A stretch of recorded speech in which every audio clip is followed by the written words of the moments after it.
is all yours. All right. Thank you, Shauna. And hello, everyone. I just want to start by saying that I was listening on the radio this morning. And so I heard Anne share that Reggie passed today. I've been searching in my memory. The way I remember it was at 5:30 this morning when I logged on to the meditation. Anne was holding Reggie right here up against the chest. I'm trying to see, is that an accurate memory or not? Yeah, that's an accurate memory. He looked so content, right? I mean, he's just right here. He looks so content, so at home. So, when I heard the news, I just remembered that moment and hoped I wasn't imagining it, or it wasn't, yesterday or a picture of you.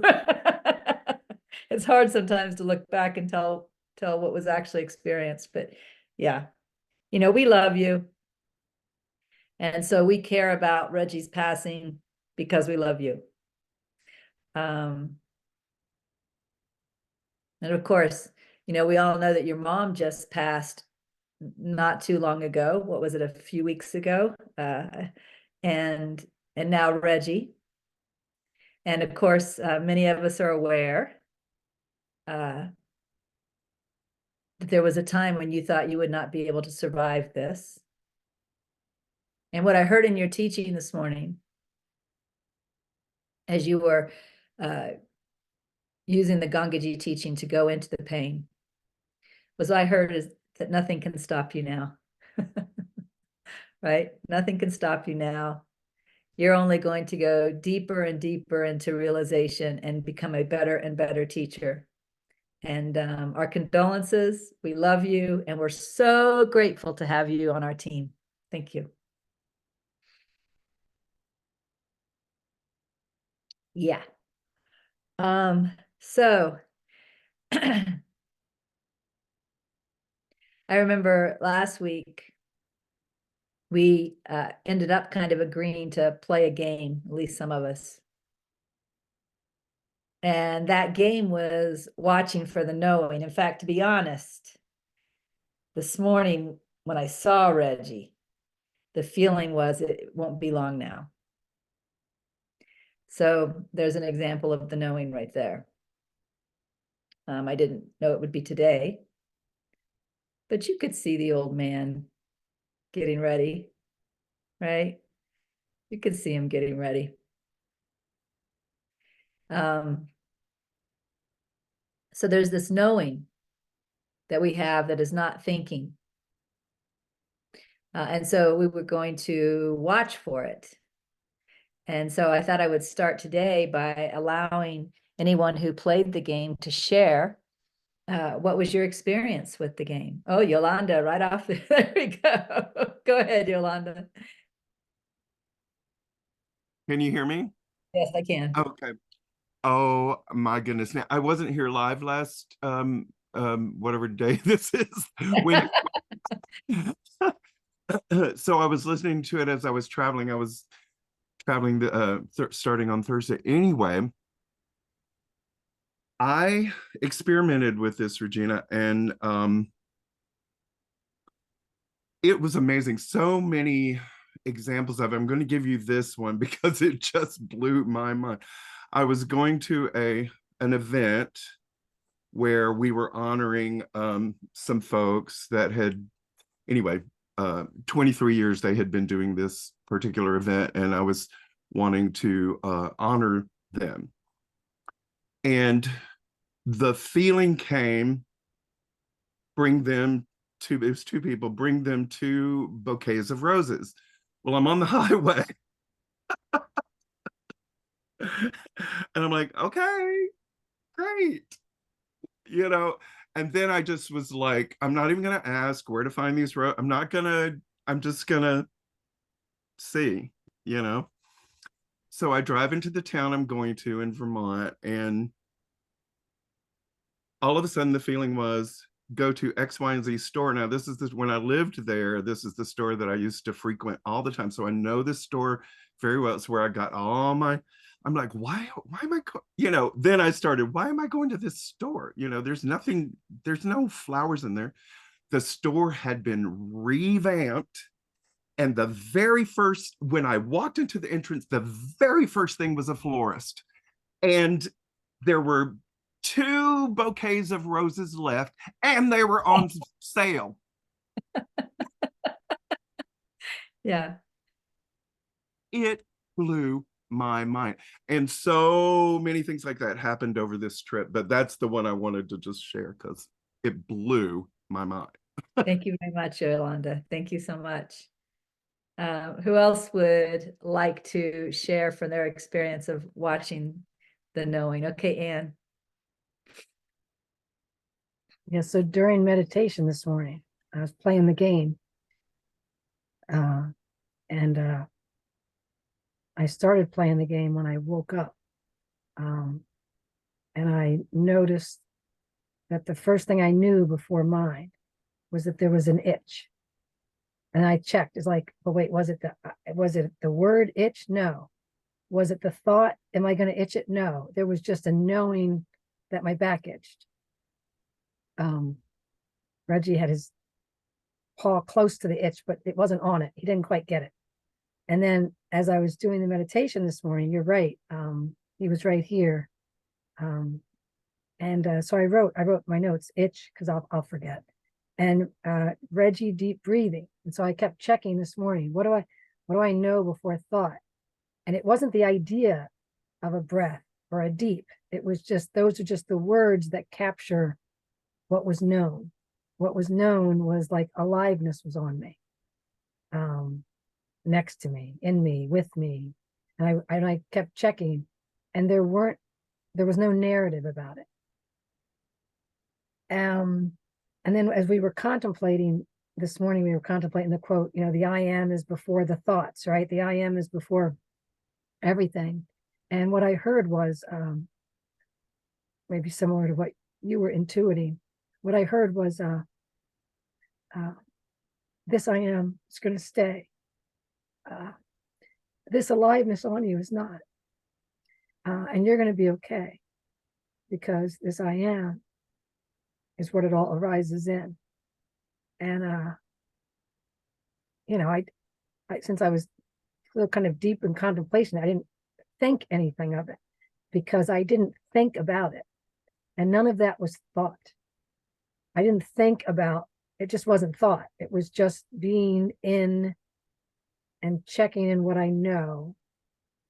And then what I went on to write, next thing I knew without thinking was bird, or whatever the birds were, and then train, not the word bird, and the word bird never did come in, and the word train never did come in, and then truck, and then wind.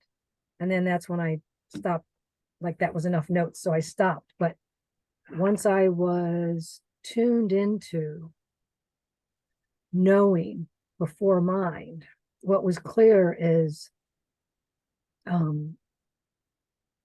I was this ongoing knowing that knew what was arising and falling. I don't know when that stopped, but it certainly didn't stop during the meditation. It just continued on such that there wasn't really even a desire to record it anymore. There was more a desire just to stay with the knowing and just rest into that and even let the game go. So appreciate that. Yeah, and I want to say something to you. It has nothing to do with what we're talking about. Not the game anyway. I just want to say that I feel so honored that through the morning meditation, I got to be with you, not really with your mother, but she was in the room. I got to be with you during just before your mother passed. And then this morning I got to be with Reggie just before Reggie passed. And, you know, if you didn't show up on those days, the rest of us who got to be there wouldn't have got to be there. I don't know if you know that that's a gift, but it is a gift. So thank you so much.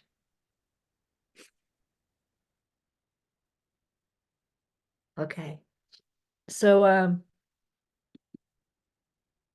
who else would like to share on the game? And again, if you aren't sure what the game is, we were looking for the knowing that is actually not thought. In fact, it comes before thought, and then thought will often comment afterwards as if it was its idea. No, see, Audrey says, thank you. The thought just came. What was the game? And here I am answering. So see how this works? You know, for example, this morning, you know, I was doing my own contemplation, my own journaling after meditation. And after I wrapping up the end of that, so the energy is starting to shift to the next thing, I could feel that I was going to take my dog in the car to my mother's old neighborhood over on Petalina, for those of you who remember that house, and walk her there. I could just feel it. Once we got to Petalina, to that area anyway, I could feel where to park. Once we got out of the car, I could feel which direction to walk. What's important about this to me, and maybe to some of you too,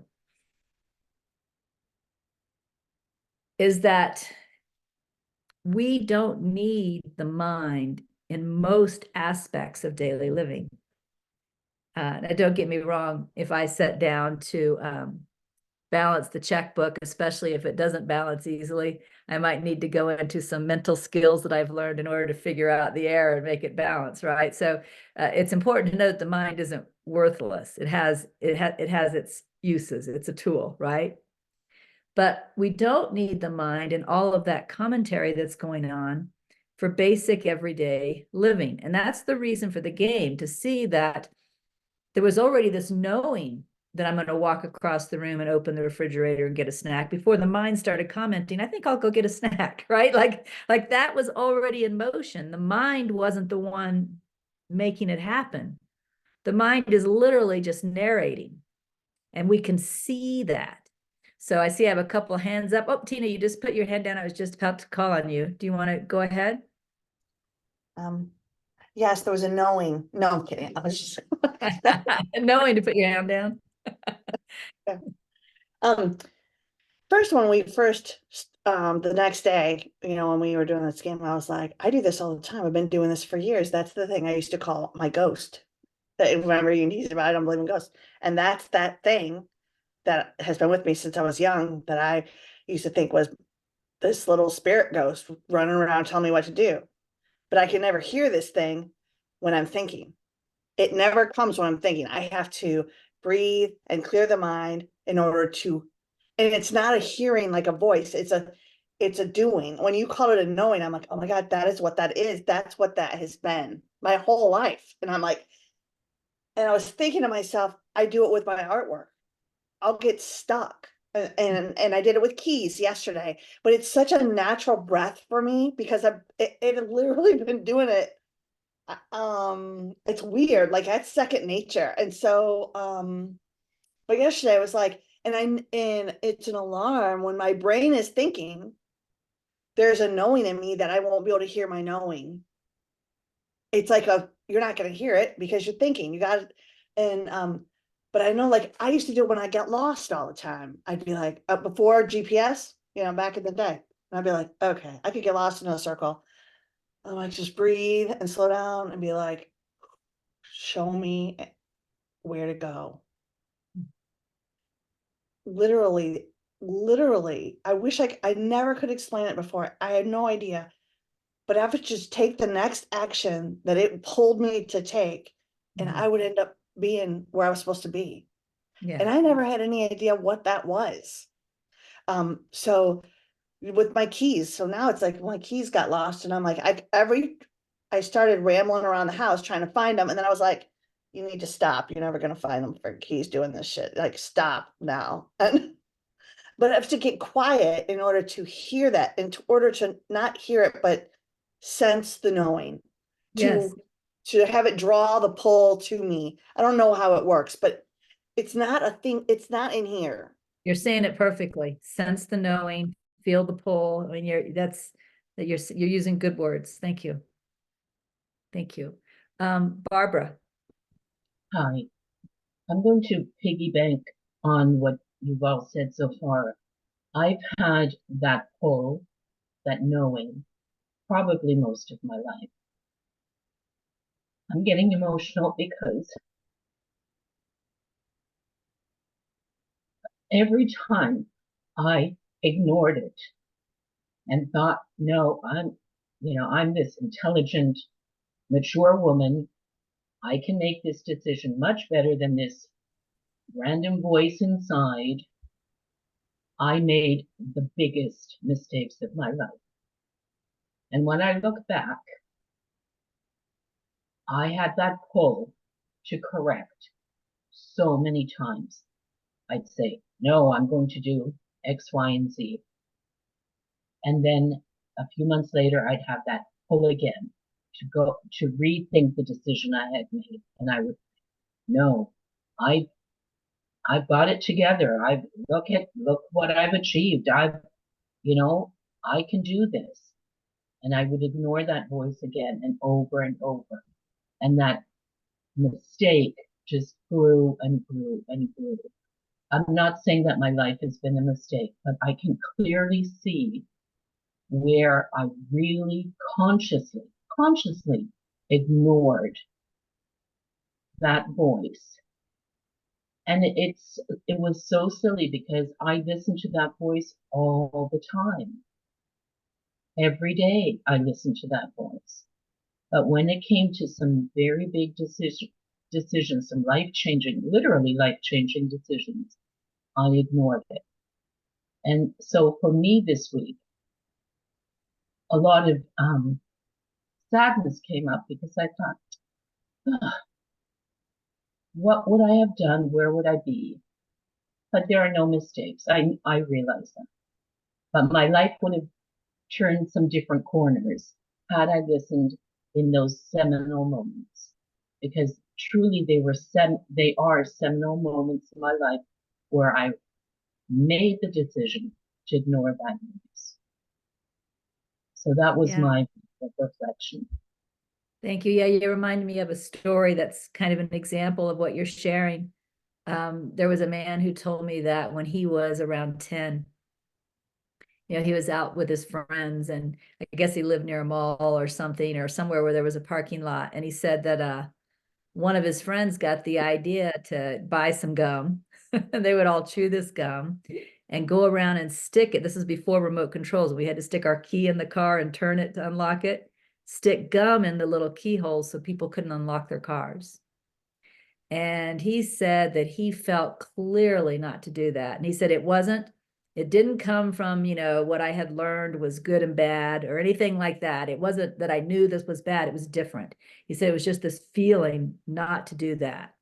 And he said, in order to be accepted by his friends, he actively pushed that aside and did that. And he says that was really the beginning of habitually pushing that voice aside whenever it showed up. And of course, it led to first what we would call juvenile delinquency, and then it led to some drugs, and then it led to drug addiction. And when he was telling me this story, he was in his mid-40s. And he said, I'm just now beginning to recover from that mistake, and wanting to hear that voice again. He said, but it's so hard because I spent so much time repressing it, right? I never forgot that story, so that's just a specific example that illustrates what you were sharing with us, not your story, of course. So thank you. Thank you. Jim. Hi. On Monday, I went for a short walk. It was only about a mile around my neighborhood. And I decided to do it in a deeply meditative state, meaning with my eyes open, the entire visual field without thought. And I was actually surprised about how easy it was, first off. But as I'm going along, I've just become aware of how the body uses the eyes. It's constantly shifting, like down where I'm walking in front of me and then up a little bit and whatnot. And it was just so automatic without thought. And later, the clarity came to me and I think you were alluding to this, is that the body knows how to stay safe.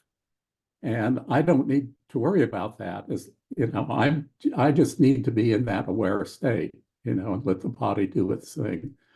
And then I came to a street that was very busy, lots of cars on it. And I became aware that there is no past and there's no future. And it wasn't,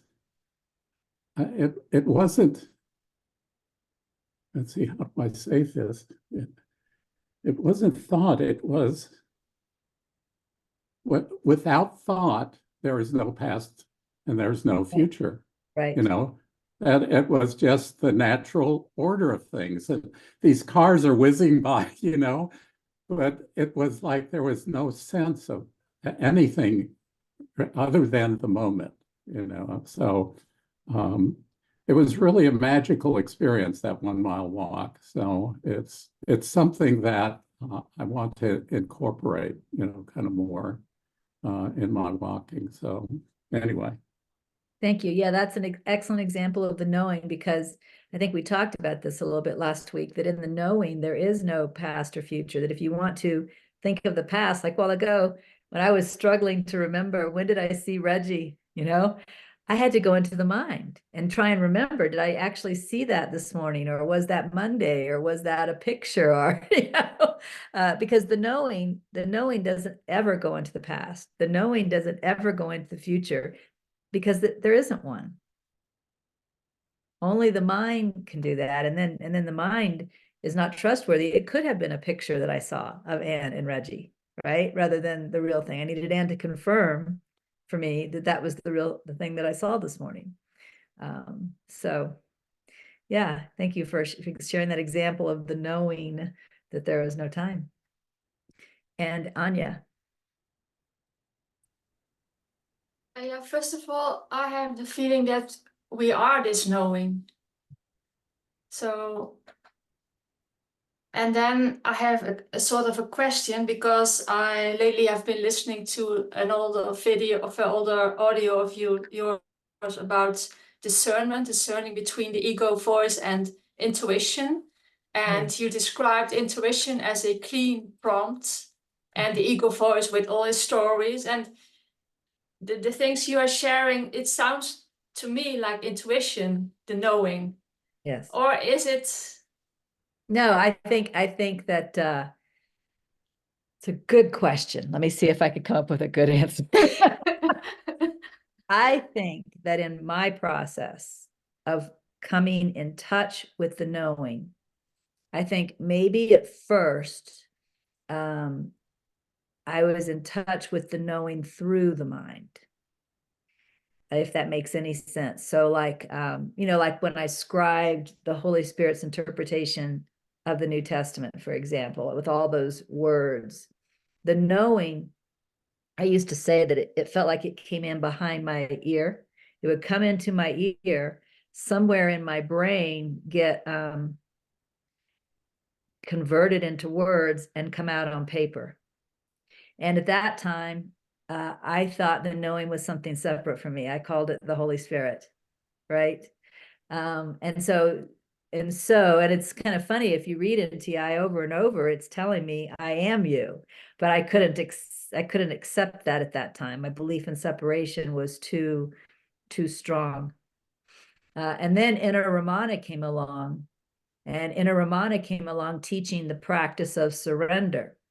And the way Inner Ramana teaches the practice of surrender is to ask, what am I to do now?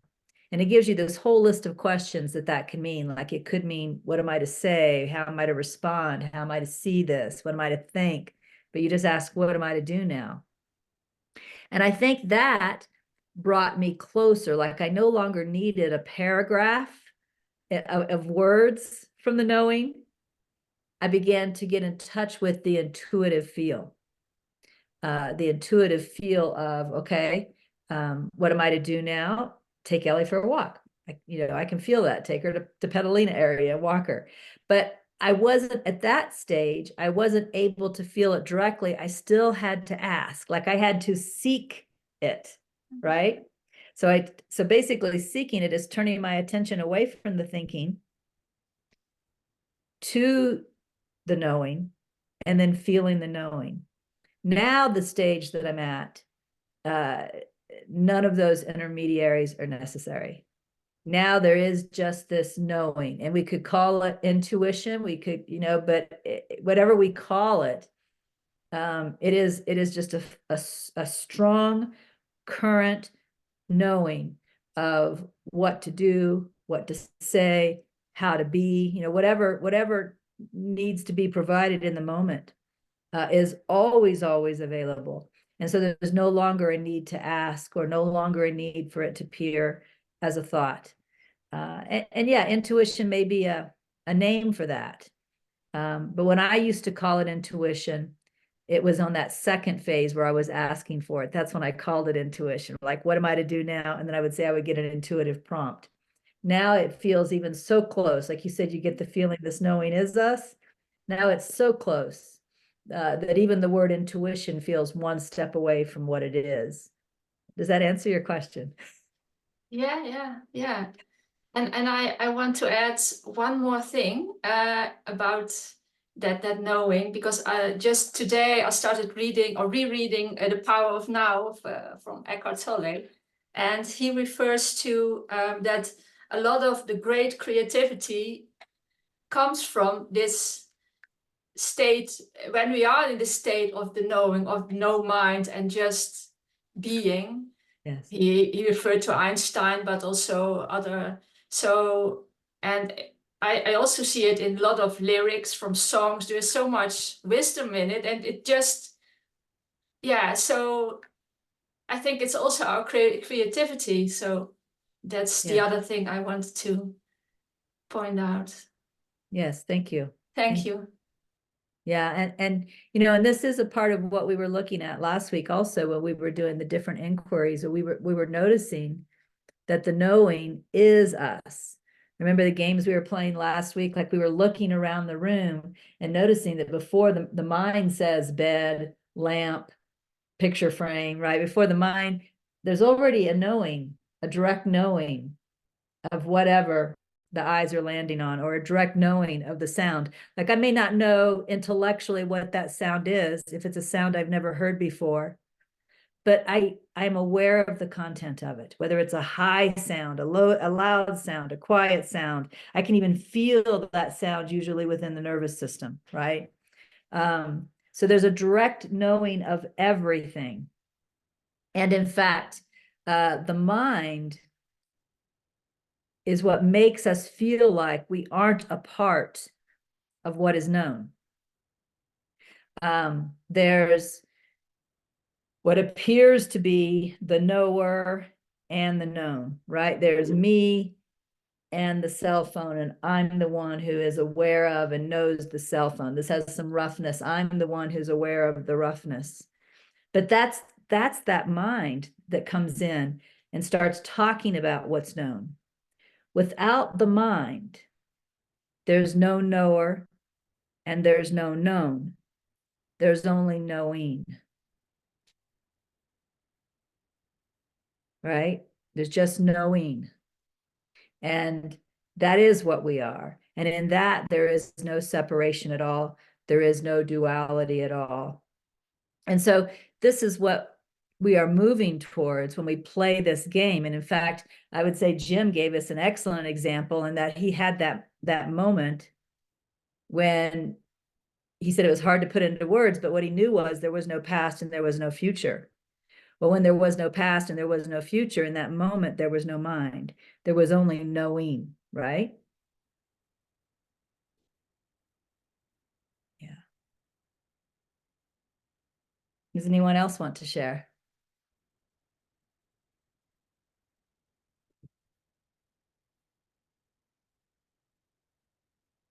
All right, well, if not, then I will move back into out of the stillness. I know what's coming next. I know we're kind of jumping topics here.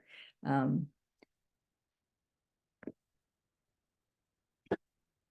going to start with quote 422 in the 7 Steps to Awakening.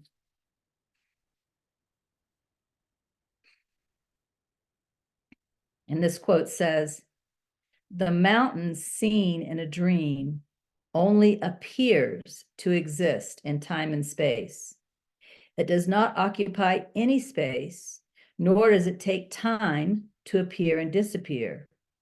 Even so is the case with the world." So when he's talking about a dream in this particular quote, he's talking about a nighttime dream, right? And you all know that scenes, places show up in your dreams, and yet those places don't actually exist. You know that, right? They're just in your dream, just in your mind, right? So that's what he's pointing to here. The mountain seen in a dream only appears to exist in time and space. It does not occupy any space, nor does it take time to appear and disappear. Even so is the case with the world. All right, so let's go look at Out of the Stillness 422. 2 nights ago, there was a burglary in my house. I caught the burglar in my kitchen, and with great determination, I broke his jaw. I may have even killed him. And then I awoke from a dream. There was no burglary. I had done nothing. Nothing was created by this dream. Nothing existed or ceased to exist because of the dream's appearance. This was verified upon awakening. And this is one experience that I remember well. It must have been a pretty dramatic shock to my mind, you know, even though I've had lots of dreams before. But the dream was pretty dramatic, first of all, as you can tell in the dream. And of course, you know, when I was in the dream, I didn't know that it wasn't real. So there's a burglar in my house. And for some reason, you know, I grabbed a hold of his jaw and his forehead, and I was pushing them in opposite directions.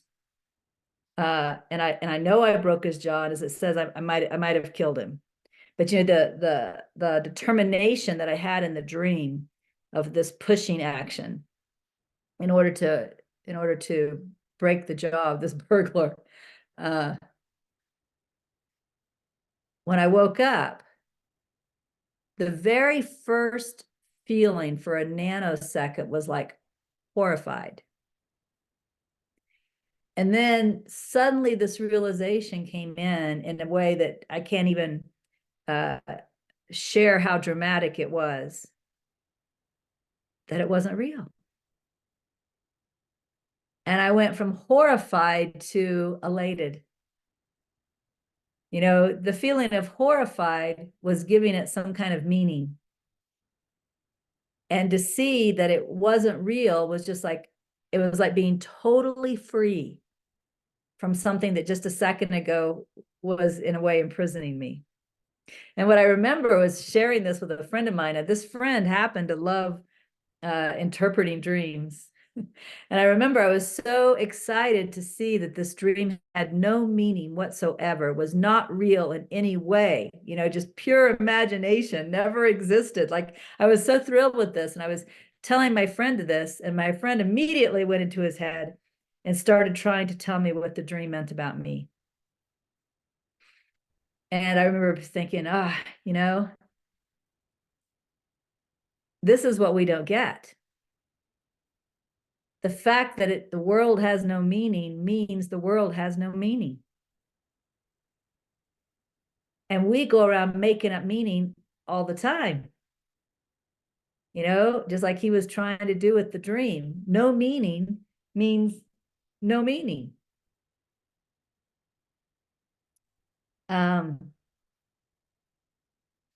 I think that's all I have to say about that. I think what we're going to find is the next few quotes continue to explore this. So let's go to 423 in 7 Steps to Awakening, and then we'll move on. This world illusion has arisen because of the movement of thought in the mind. When that ceases, the illusion will cease too, and the mind becomes no mind. And what we've been looking at, of course, is that it's okay for the mind to become no mind. because there's a knowing there, right? Like, what we've really been attempting to see by playing the game that we've been playing is that the mind, even though, we can use the mind to figure out why our checkbook isn't balancing, as an example, and it is learned mental stuff that teaches us to stop at a stop sign, and that's good, and all that kind of stuff. As you guys know, the vast majority of what goes on in our heads, all of that chatter is not that practical mental knowing, right? It's crap. But we think we need the crap. Like, I think that before I can decide on where to take my dog for a walk, I need to know what the weather is. Maybe I need to know where there might be loose dogs, where there are not loose dogs. I need to know what I feel like. Do I even want to walk my dog? How come I have to walk the dog every day? I mean, all this stuff has to go on in my mind before a simple decision can be made. This is what we think. When actually there's a knowing when to go, where to go, or whether to go or not, right? And if we can just tune into that knowing, then all of that mental stuff, which I think I once heard it estimated was 90% of what goes on up here, all that mental stuff can be thrown in the trash. Maybe we only need like 10% of what the mind does, and the other 90% is just trash. And so this quote says again, this world illusion has arisen because of the movement of thought in the mind. When that ceases, the illusion will cease too, and the mind becomes no mind. And again, what we're saying, or what we're seeing through the practice of the knowing game, is that I don't actually need the mind to help me live my life, that there is this knowing that just moves me and knows how to live my life, right? And that's what I need, not the chatter. Okay, so now we're going to go to out of the stillness. And again, out of the stillness, we're looking at something different, because this was way back in 2012. We're now looking at my burglary dream. Why did the dream of burglary arise? Why did I break the jaw of the burglar with great determination?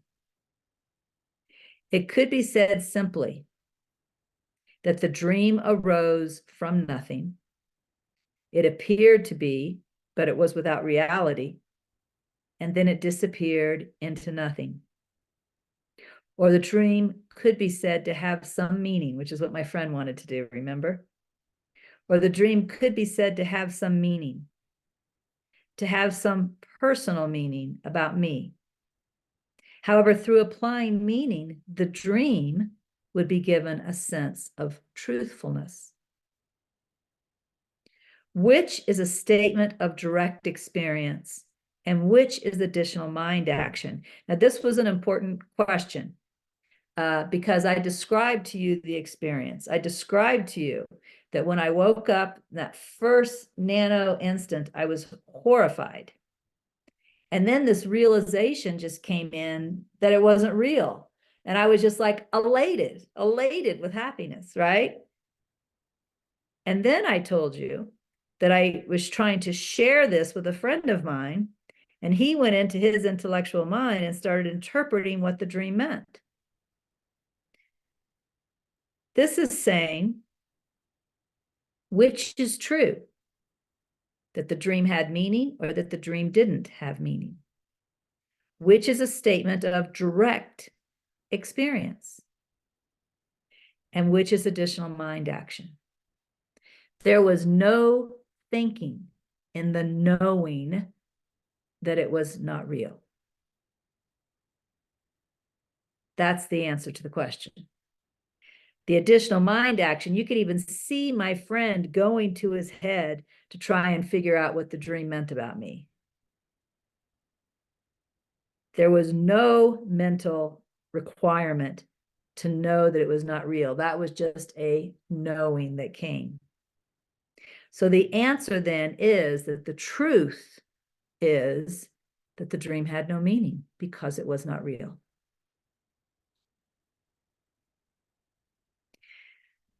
Next paragraph. Why is there resistance to accepting that the dream is nothing? What wants to make more of it and say it has meaning that is real? Now, I don't now remember what my friend said to me about what the dream meant, but he did come up with something. And apparently, to some degree, I bought into what he said. Because now what's going on within me is almost like a feeling of guilt that I'm denying the truth by going back to saying the dream had no meaning. Now, this is what we do to ourselves. This is a perfect example, because this is what we do to ourselves when we give meaning. We take something that is just happening, just appearing, and we give it meaning, and then we think that meaning is the truth of it. See, now to some degree, because of what my friend shared, I think the meaning he shared with me is the truth of it. And I'm having resistance to going back to the realization that I had that had me feeling elated that it was not real. And that's the truth. It was not real. How many of you guys think I actually broke somebody's jaw? It wasn't real. It didn't happen. That's the truth. And now I'm having trouble letting go of that, because I've, heard this story of what it meant about me. And this meaning wants to be applied to the dream and make the dream matter. Now, again, this is just an example of what we do in everyday life. And in fact, if you want to later, you can go read NTI Luke, chapter 16 and 17. It's about this very thing, about how we apply meaning. NTI Luke, chapter 16 and 17. Why is there resistance to accepting that the dream is nothing? What wants to make more of it and say it has meaning that is real? If the force of resistance is followed and the dream is analyzed, some idea about what I am is developed. It may be good or bad, but either way it defines a truth about what I am. If the force of resistance is not followed and there is no further thought about the dream, there is nothing left of the dream. No effect, no self-identification, nothing. Now, again, I really don't remember anything my friend told me about what this dream meant. So I'm going to have to make something up. So just be aware I'm making this up. But remember, I was trying to break this person's jaw by pushing in opposite directions with great determination, with great force. But what if this friend told me, what this means about you is that you really want to control everything in your life. And so with great determination, you're going about trying to control everything in your life. And then I adopt that as a truth about me. Oh, I'm so controlling, right? I'm so controlling. I'm trying to control everything. And then in my mind, somebody says something, I say something back. And then my mind says, you're just trying to manipulate her. That's why you said that, right? And again, the mind is narrating. Somebody says something, I say something back, and then the mind says, see, you're just trying to manipulate her. So I've now adopted this idea that I'm controlling. I've given that attention. And even if it has no truth, or if I'm only normally controlling, right? Not excessively controlling for a human, just normally controlling, my mind is now making a big deal out of it. My mind is now talking about how excessively controlling I am, how all of my motives are impure, right? I've created a monster by believing this dream where I broke this burglar's jaw meant something. Or the other choice here is just to accept the truth. What I can see is the truth, even though the resistance doesn't want to accept the truth. Just accept the truth. It was just a dream and it meant nothing. Give it no further thought. How much is it going to affect my life then? Not at all. So you see, by giving the dream meaning, it now expands and has an effect on my life. It's twisting my perception. By giving the dream no meaning, it's something that happened, it stopped happening, it's over, it's done. Now, this is how we all have created what I call the I am bad belief. Something happened, something happened. Maybe you were at somebody else's house and they had this really pretty thing and you reached out to touch it, and this lady you barely knew came over and went, "Bad girl, don't touch that." You gave it the meaning. You are the one who decided that does mean I am a bad girl. Wanting pretty things makes me bad. Right? And then maybe just that thought alone, wanting pretty things makes me bad. And as you start to grow up and you start to admire some girl at school who has pretty shoes, you feel so bad. You're bad. You shouldn't want those shoes. You shouldn't, or whatever. In some way, maybe you don't wear makeup because to want to look pretty would make you bad, right? I mean, in some way it becomes distorted. Again, that's a made up story, but we have all done this in one way or another. You can probably sit down and journal about times in your past when, even though somebody else, because in my story, this woman hit me and said, "Bad girl," but I'm the one that gave that meaning. It could have been, and again, my whole story is made up, but it could have been, "Bad girl," forgotten. Over. I just don't touch that thing. End of story. It appeared, it disappeared, and it's over. But you see, we don't let things appear and disappear and it's over. We give them meaning and cling to the meaning. Right?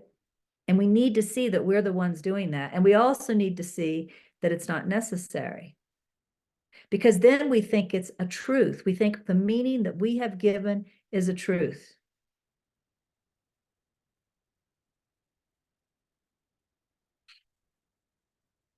So if the force of resistance is followed and the dream is analyzed, some idea about what I am is developed.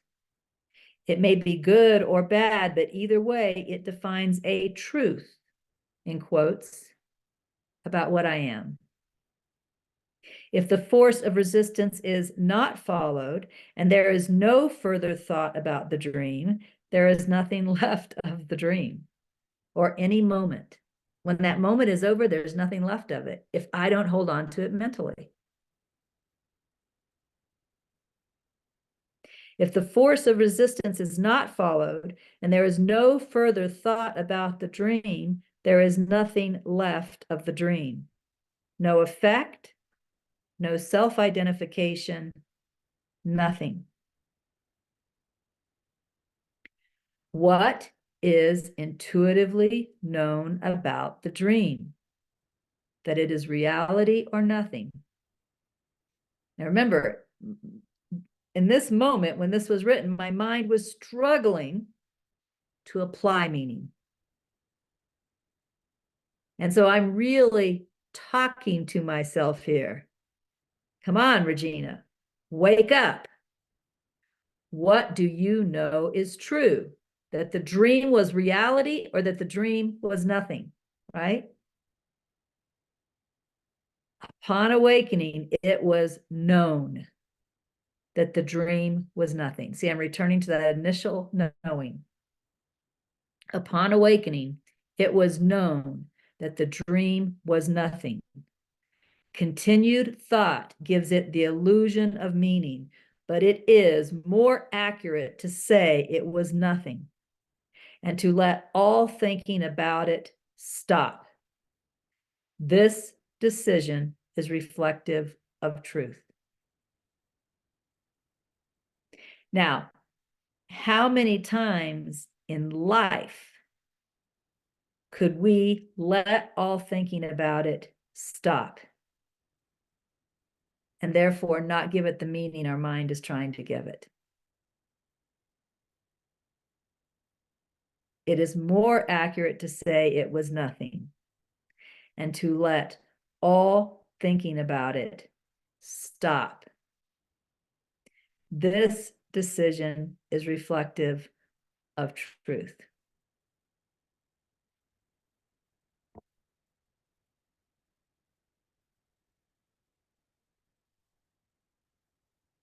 Pretty important lesson, I think, that came from that kind burglar that broke into my house and let me break his jaw or kill him, whatever I did.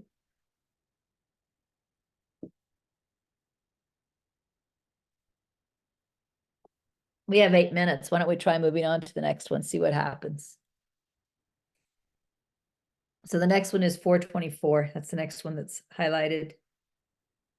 The unreal alone dies, and it is the unreal that is born again, apparently in another body. All right, I don't know, I might not go to the journal. We'll see. But since Reggie died today, I think, this is bringing something else into my mind.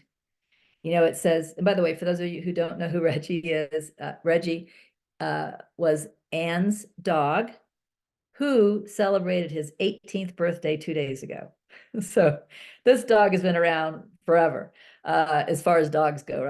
I think the average lifespan of a dog is 13 years. So Reggie was ancient. And I was thinking about it from the perspective of Anne's 2 sons. They probably don't even really remember life without Reggie, right? Yeah, Reggie's just always been there.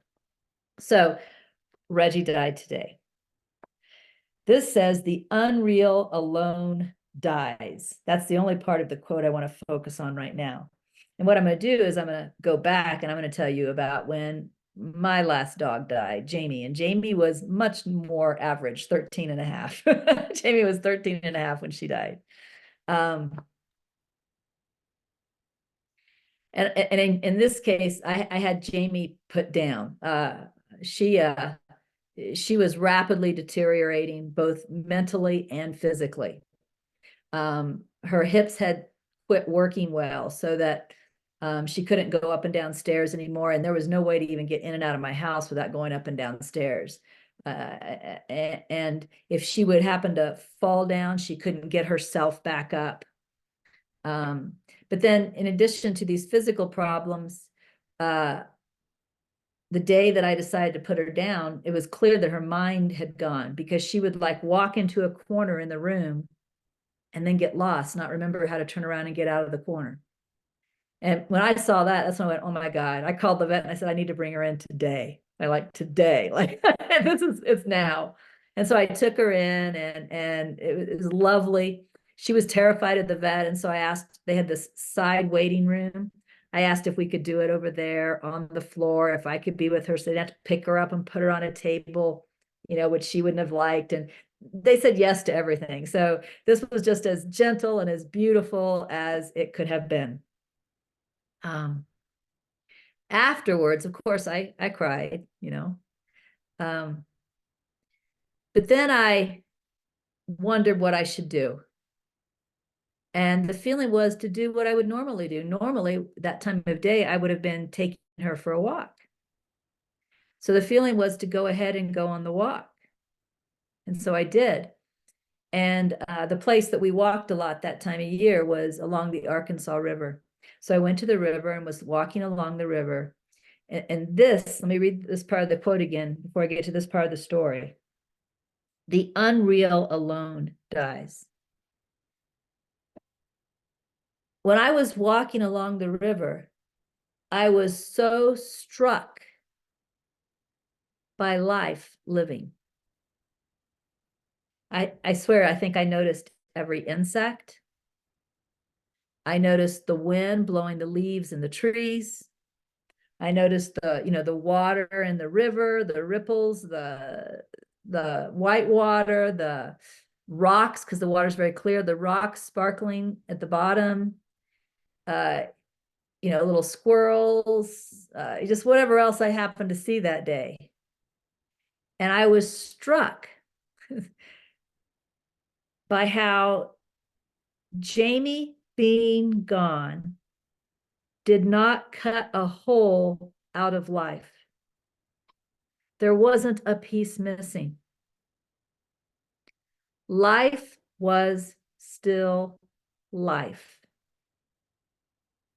as whole as it had ever been. I mean, yes, my dog was gone. But what I could see is that life, which is the truth of what I am and the truth of what my dog was